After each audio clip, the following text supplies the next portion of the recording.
this would be one of the most uncomfortable topics I'll talk about on this channel.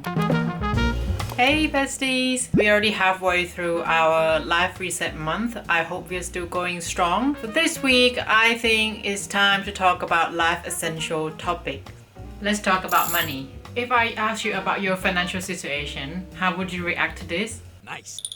We are going to have an honest, heart-to-heart conversation about this. I've been down the rabbit hole of productivity, good life vibe content. And what I thought was like, gosh, what am I doing here? if you're somewhat 30 years old women and men and anyone still struggling, feeling like your life is going slowly, still looking at the numbers on the menu before looking at the dish itself, you're not alone. I want to use this space to be our safe space, and I want to share what I've done or been doing to have a healthy relationship with money. We'll be looking at 3 main areas today: spending, savings, and investing. Are you scared of looking at your bank account and you have to talk yourself out because you feel like you can't spend money? I think the first thing to do is to rewire and also unlearn what we've been programmed, because our experience with money in our childhood definitely have influenced our relationship with money in our current days. I grew up in a middle class family. We were comfortable. I received the best that a child should receive to be, to become a good educated person in the society. But we didn't have the luxury of, traveling abroad or drive expensive cars. I think this is why I always love spending money. Even right now, my goal is to be rich, which translates into I want to have that financial stability where I can live my life comfortably and be able to explore things that I enjoy while being self-funded and not feeling like I can't do it because I need to save up. That said, I really appreciated my mom advising me on how to use my money for me to have healthy relationship with money. I don't think that I've been in a love-hate relationship with money. Spending money shouldn't be toxic for anyone, but I think it's like any other relationships that you need to be realistic. You need to find the right balance between both parties, and you have to be creative around it, because let's face it, there will be times that you have to work around hiccups. You have to decide what are your priorities at the time, while still being able to live your life and be happy. So I think it's more like an exercise. The more you practice it, the better you are at it. Let's just come back to the 3 main areas that we are going to reset or organize. First, how I spend my money. Let's just imagine that today is the payday. You receive a notification on your phone, your employer just paid you. Hooray! The first thing that I would do is to pay the outstanding debts that I have. That includes rents and utility bills. Even with direct debit that might not come through on the first day, I'll just put money aside to make sure that I have enough to cover all of those. The next thing that I will pay off is the debts from credit card, Klarna. I will also trying to pay that off within the first 2 to 3 days of the month. And the one big major thing that I religiously do for the past 10 years, maybe not 10 years, is that to pay myself first. By paying myself first, meaning that I will put money aside into my saving pot. I don't want to wait until the end of the month to just save what's left. And how do I know how much I should save? I think one helpful tip is to understand how much you spend each month on each category. Like the bank application these days, they always say, you spend this much on shopping, you spend this much on travel. You can also use other applications. There are so many other apps that exist these days to help you track all of your spending across different bank accounts, and that way you kind of understand how much you usually spend. I would set a number each month, say £300 to £400. Then I would just put that £400 straight away into my saving account. So what I'm seeing on my bank account now is what is left for me to spend. That also helps tricking your mind. I would just basically have a limit of extra on top of daily spend, eating out, etc. You can also try to be a bit more strategic about how and where you spend. These days I really like buying pre-loved clothes, because some of them are really in good conditions, and then you basically pay less than buying new, and that also extend the life of the items. It's not like I don't buy new clothes, but there's definitely specific things that I would also try to look at secondhand or pre-loved website, for example, Vinted or Vinteria, which is like secondhand interior furniture, house decor. Gumtree also really good, or Free Cycle, Trash Nothing. This is also a website where people just give away free stuff. The microwave that I use now is actually secondhand and I got it for 40 quid. And the next topic that kind of sits between spending and investing is the credit card. It is crucial to have a credit card because you need to have good credit history. Because I just moved to the UK, I don't have any credit history, and sometimes it can be difficult for me to rent if I want to buy a house. If I don't have that good record, it would be extremely difficult for me to get any of that loan or pass the credit check. I recently just got myself a credit card, which I must admit that is not like the best credit card. You just have to go with the credit card that easily approved, and then you can gradually increase your credit limit. But the goal would be maybe get like the Amex credit card, for example. I just love credit card because I think it is one of the best exercises that you can get, how you're going to spend your money. But one thing to be mindful about is that never spend more than you earn. It's just as simply as that. Just be disciplined and never miss the payment. Moving on to our next area. Basically, my goal for this year is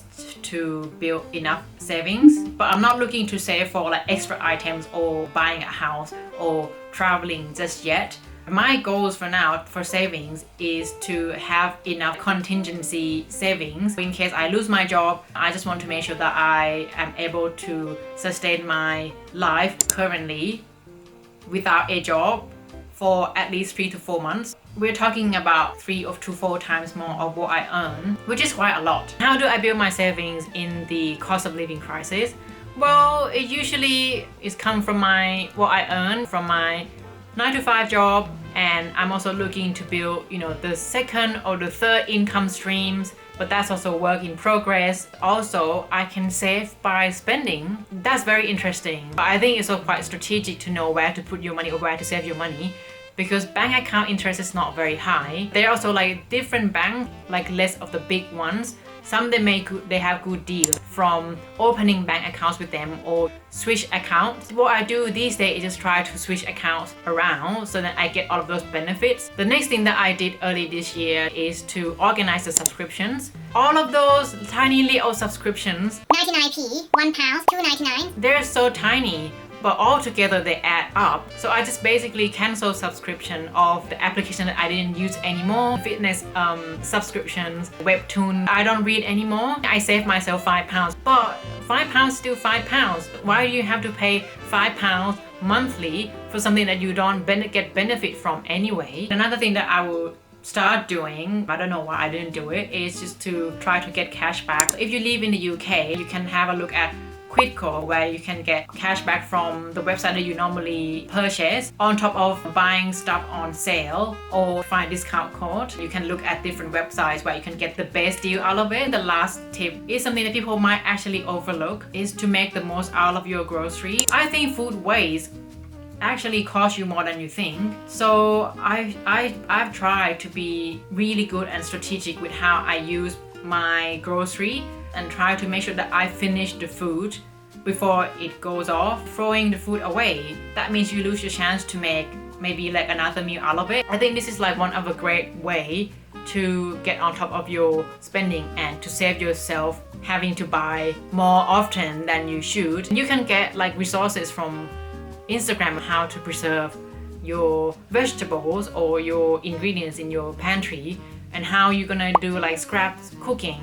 These days, I just try to make my own vegan mayonnaise from chickpea juice, because then if I open chickpea can, I use that for hummus. There's still some liquid left that I can actually make the vegan mayo out of it rather than having to buy vegan mayo from supermarket. I feel like there's so many things around grocery and food waste that would definitely save you some bucks. Moving on to our last area, which is the investing. This is like the area that is on my radar, but I'm not an expert. If you have any resources, books or podcasts that I can listen to, that would be really, really appreciated. But to me, I feel like one of the smartest ways to kind of grow your money is to start investing in funds where you can get dividends and stuff like that. I can't invest my money in anything at the moment. To be able to invest into some funds, make sure that you're ready take the risks and to let that money go, because there are definitely likelihood that you will lose money from invest into like shares and stocks. But if I were to invest, I would rather invest my money into something that is green business, or something that goes for climate and environmental and societal causes, and not into like fossil fuels. To me, just like, what's the point of spending money on something that is like harming us? That doesn't line up to me. One thing though that I would never hesitate on investing is to invest on myself. There is a merit of investing in myself, and I think this is majorly influenced by my childhood. My parents never ever say no to my education, extra tutor classes. They would say no to clothes and trips and stuff like that, but my mom always say that the best investment that she can make with her limited resources is to invest in her children. And that is why I'm able to come to the UK and thrive beyond anyone's expectations of me. So education, health, personal and professional growth and development, these sort of areas I would never question, never talk myself out of it, that I can't do it because I need to save money. I would rather not spending on something else to be able to improve myself in these categories. One last thing, it is okay not to spend, and embrace that there will be times that you can't spend. There will be times that life will be difficult.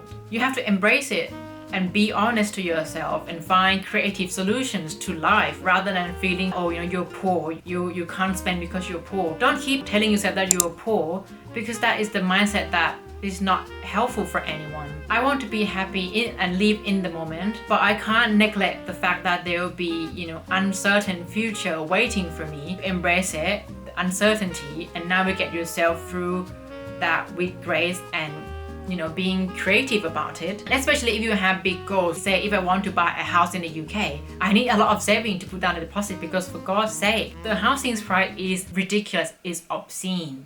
This is the hard truth of life. There will be times that you have to take a leap, take risks, quit my 9-to-5 job, invest my money into creating a business. So having a limit and being practical about money is as important as having that contingency saving. It's almost like having a balanced diet. I'm not restricting myself, but it's also to know when to spend, also know when to stop. I don't buy new clothes every month.